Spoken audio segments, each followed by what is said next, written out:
जय हिंद बच्चों, कैसे हैं? ठीक हैं? गद्य और पद्य की दुनिया तो हमने घूम ली। अब जरा व्याकरण की ओर भी कदम बढ़ा लिए जाएं। तो व्याकरण में सबसे पहला पाठ जो आपका है वह उपसर्ग। 8वीं कक्षा तक व्याकरण का ज्ञान प्राय सबको मिल जाया करता है, सब पा चुके होते हैं। इसीलिए 9वीं और 10वीं कक्षाओं में व्याकरण के कुछ सधे हुए, कुछ चुने हुए पाठों का ही विश्लेषण किया जाता है, उनके बारे में अतिरिक्त जानकारी, अतिरिक्त ज्ञान दिया जाता है। बहरहाल इस क्रम में 8वीं कक्षा में, 9वीं कक्षा में जो पहला पाठ है वह है उपसर्ग। क्या है उपसर्ग? आपकी जानकारी के लिए बता दूं कि यदि आप शीर्षक की गहराई में उतर जाएं, हर शब्द की परिभाषा होती है। यदि शीर्षक की गहराई में आप उतर जाते हैं तो फिर आपको उसकी परिभाषा रटने की आवश्यकता नहीं होगी। सीधी सी बात है, और मैं इसका प्रमाण आपको दूंगा। अब जैसे यहाँ है उपसर्ग। अब उपसर्ग को भी तोड़ा जा सकता है। उप है और सर्ग है। पहले तो शब्द पर ही चर्चा कर लें। क्या है उपसर्ग? तो उपसर्ग का मतलब होता है वह शब्द खंड, याद रखिएगा, वह शब्द खंड जो किसी मूल शब्द के प्रारंभ में यानी पहले ही जुड़कर उस मूल शब्द के अर्थ में परिवर्तन ला दे। मूल शब्द के पहले जुड़ना है, वो शब्द खंड है। जरा जब मौजू है, लाजमी है या उचित है, मैं आपको बताऊं। आप पहले शब्द समझते हैं। शब्द मतलब वर्णों का सार्थक समूह। वर्णों का सार्थक समूह शब्द कहलाता है। और शब्द खंड यानी शब्द का हिस्सा। शब्द चूंकि वर्णों का सार्थक समूह है, वर्णों को ऐसे सजाया जाता है किसी शब्द में, किसी भी शब्द में, जिस शब्द की आवश्यकता हमें होती है बोलने की, उस शब्द में जितने भी वर्ण आते हैं उनकी जगह निर्धारित होती हैं, और उन निर्धारित जगहों के कारण ही उन शब्दों से, वैसे शब्दों से अर्थ प्रकट होते हैं। तो यानी शब्दों में वर्णों की जो जगहें हैं वे पहले से निर्धारित होती हैं। जैसे कमल है तो क, म, ल। क पहले स्थान पर आएगा, तय है। म बीच में आएगा, तय है। और ल बाद में आएगा, यह तय है। यदि उलट पुलट हमने कर दी, इसमें जरा भी उलट पुलट कर दी हमने, जरा भी उलट फेर कर दिया हमने, तो फिर दिक्कत हो जाएगी। कलम तो कलम, हालांकि एक अलग शब्द बन जाएगा, लेकिन कमल का भाव नहीं प्रकट होगा। सही भाव प्रकट करने के लिए सही शब्द का उच्चारण, और सही शब्द का उच्चारण करने के लिए उसमें आने वाले वर्णों के सही स्थानों पर आना, उसमें आने वाले वर्णों के लिए सही स्थानों पर आना अनिवार्य होता है, तभी सही अर्थ निकलता है। यह हुआ शब्द की, यह है शब्द की बात, यह हुई शब्द की बात। लेकिन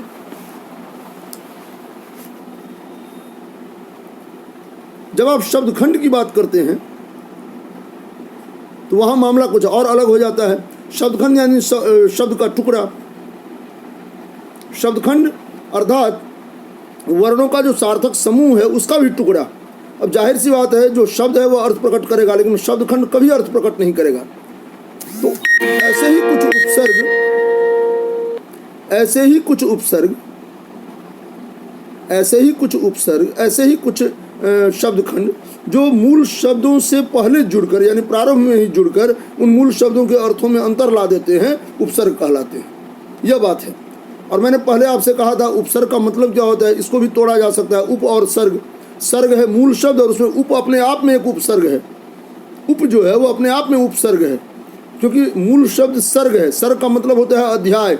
अध्याय यानी ज्ञान का भंडार। और उप का मतलब होता है छोटा, और उप का मतलब होता है नज़दीक। तो ज्ञान के नज़दीक ले जाने वाला जो शब्द खंड होता है उसे उपसर्ग कहते हैं। देखिए, शब्द निर्माण 4 प्रकारों से किया जाता है। उपसर्ग के माध्यम से, प्रत्यय के माध्यम से, संधि के माध्यम से और समास के माध्यम से। इन चार प्रकारों से हम हिंदी साहित्य में, हिंदी व्याकरण में शब्दों का निर्माण करते हैं। तो इन्हीं प्रकारों में पहला प्रकार है उपसर्ग। अब इसकी परिभाषा क्या बनती है? तो वह शब्द खंड जो किसी मूल शब्द के प्रारंभ में जुड़कर उस मूल शब्द का अर्थ बदल दे। याद रखिएगा, ये जो उपसर्ग होते हैं ये अपने आप में अधूरे होते हैं, लेकिन जब किसी मूल शब्द से पहले जुड़ते हैं तो मूल शब्द का अर्थ तो बदल ही देते हैं, ये भी पूरे हो जाते हैं। मूल शब्द से पहले जुड़कर ये उपसर्ग जो अधूरे होते हैं वे पूरे हो जाते हैं और जुड़ते ही मूल शब्द का अर्थ भी बदल देते हैं। जैसे उप का अलग से कुछ मोल नहीं है, लेकिन जब सर्ग के साथ जुड़ेगा तो हो जाएगा ज्ञान की ओर। जैसे प्राचार्य, उप का अलग से मोल नहीं है, लेकिन प्राचार्य से पहले उप जोड़ दीजिए, उप प्राचार्य। प्रधानाध्यापक, उप प्रधानाध्यापक। लेखापाल, उप लेखापाल। नायक, उपनायक, है ना, यह है। तो इस तरह उपसर्ग की परिभाषा बन जाती है और हमें पता लग जाता है कि कैसे एक शब्दखंड किसी शब्द के मूल में जुड़कर उसके अर्थ में परिवर्तन ला देता है। इसके 4 रूप होते हैं।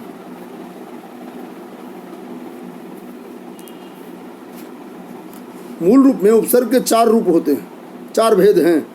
संस्कृत के उपसर्ग, हिंदी के उपसर्ग, उर्दू के उपसर्ग और अंग्रेजी के उपसर्ग, ये 4 होते हैं। एक बात और, कुछ शब्द भी ऐसे होते हैं जो उपसर्ग के रूप में प्रयोग में आते हैं। कुछ शब्द भी ऐसे हैं, जैसे बद है ना। अब बद क्या है? बद का मतलब बुरा होता है, अलग से अर्थ होता है, यह शब्दखंड नहीं है, ये अपने आप में एक शब्द है, मुकम्मल शब्द है, बद है। जैसे खुश है, खुशगवार, खुशबू, बदनाम, बदमिजाज, बदबू, देख रहे हैं। जैसे गैर है, गैर वाजिब, गैर का अलग से अर्थ होता है, गैर यानी पराया, गैर वाजिब, लेकिन यहाँ उपसर्ग के रूप में आ गया। गैर यानी ना के अर्थ में है। गैर वाजिब, जो वाजिब ना हो, गैर मुनासिब, जो मुनासिब ना हो, उचित ना हो। तो कुछ शब्द गिने चुने हैं, लेकिन कुछ शब्द भी होते हैं। चलिए तो हम शुरू करते हैं संस्कृत के उपसर्ग से। संस्कृत में 22 उपसर्ग होते हैं।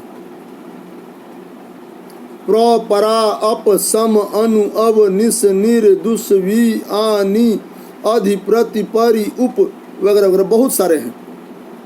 ये 22 हैं, मूल रूप में 22 हैं। अब यानी अब संस्कृत के उपसर्ग की क्या होगी परिभाषा? तो ऐसे शब्दखंड जो संस्कृत से आए और शब्दों से पहले जुड़कर अर्थ बदल दें। जैसे अभी मैंने कहा उप संस्कृत का ही उपसर्ग है। जैसे अधि, जैसे कार, अधिकार। कार यानी कार्य, और अधिकार का क्या मतलब होता है?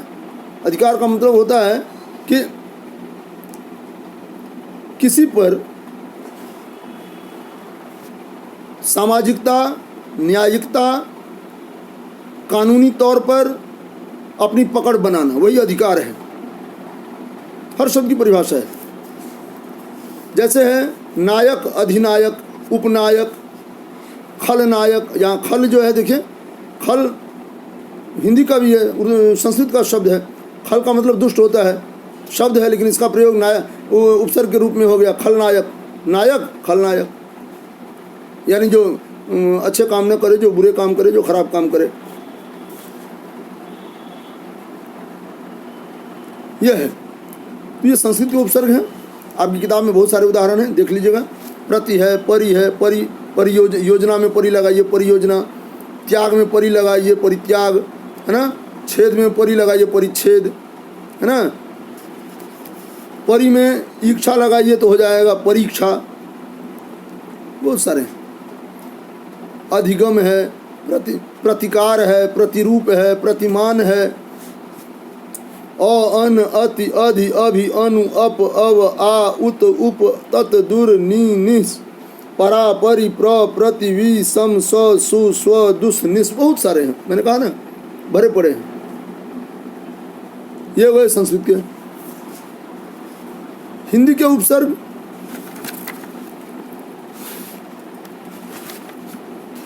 ऐसे उपसर्ग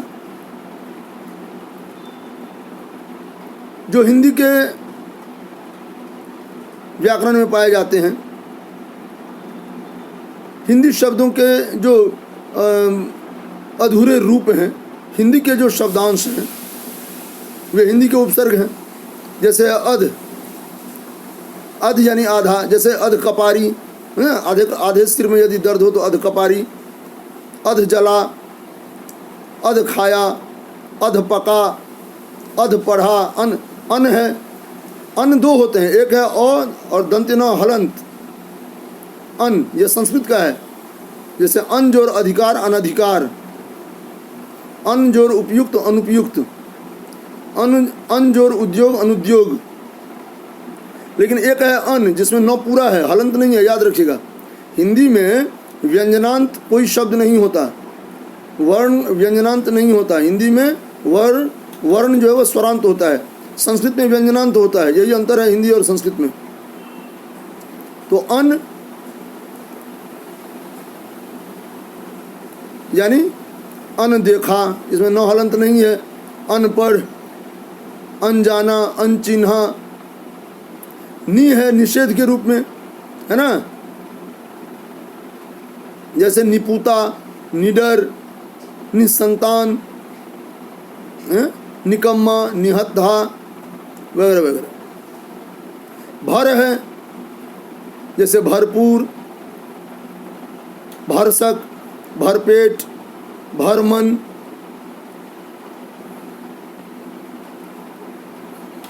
और है अ है अभाव के रूप में, अछूत, अचेत, अथाह, अन्याय,